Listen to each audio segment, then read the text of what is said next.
the first time since the terror attack of October 7th by Iranian-backed Hamas, Israel Prime Minister Benjamin Netanyahu spoke this morning at the UN General Assembly. Ladies and gentlemen, I didn't intend to come here this year. My country is at war, fighting for its life.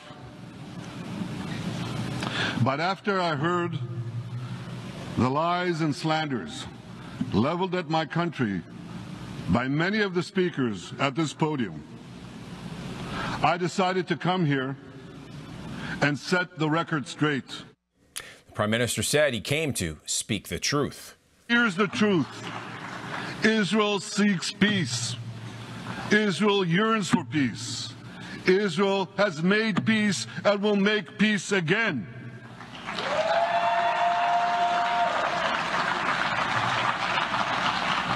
Yet we face savage enemies who seek our annihilation, and we must defend ourselves against these savage murderers. Netanyahu also called out Israel's main enemy. The curse of October 7th began when Hamas invaded Israel from Gaza, but it didn't end there. Israel was soon forced to defend itself on 6 more war fronts organized by Iran. Those attacks included more than 8,000 rockets launched from Lebanon by Hezbollah and more than 250 attacks by the Houthis in Yemen. And last April, for the first time ever, Iran directly attacked Israel from its own territory, firing 300 drones, cruise missiles, and ballistic missiles at us. I have a message for the tyrants of Tehran. If you strike us, we will strike you. Prime Minister went on to say there is no place in Iran that the long arm of Israel cannot reach. It should also be noted the number of world leaders, including those from Iran, walked out before that speech. A federal grand jury indicted multiple Iranian nationals Thursday on criminal charges related to the hacking of Donald Trump's presidential campaign.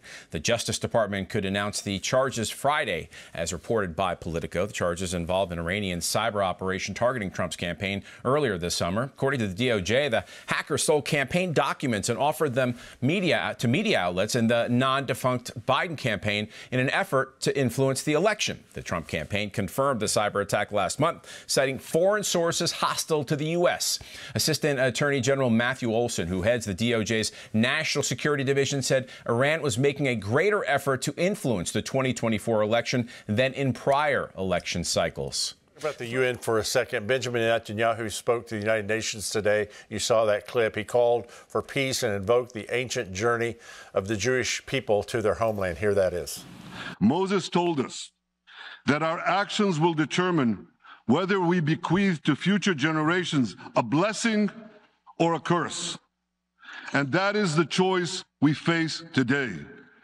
The curse of Iran's unremitting aggression or the blessing of a historic reconciliation between Arab and Jew. Chris, he's citing Deuteronomy 28 and Joshua chapter 8. The floor of the United Nations empties out before Netanyahu spoke as a sign of protest. Can Israel ever attain peace if other world leaders won't even listen to them? Yes, they can, because you have to remember who's on Israel's side. And they may flee 7 different ways. It appears that they are fleeing 7 different ways. And the enemies of Israel, they've got a surprise coming their way. Yeah, they do. But the Bible talks about that as well.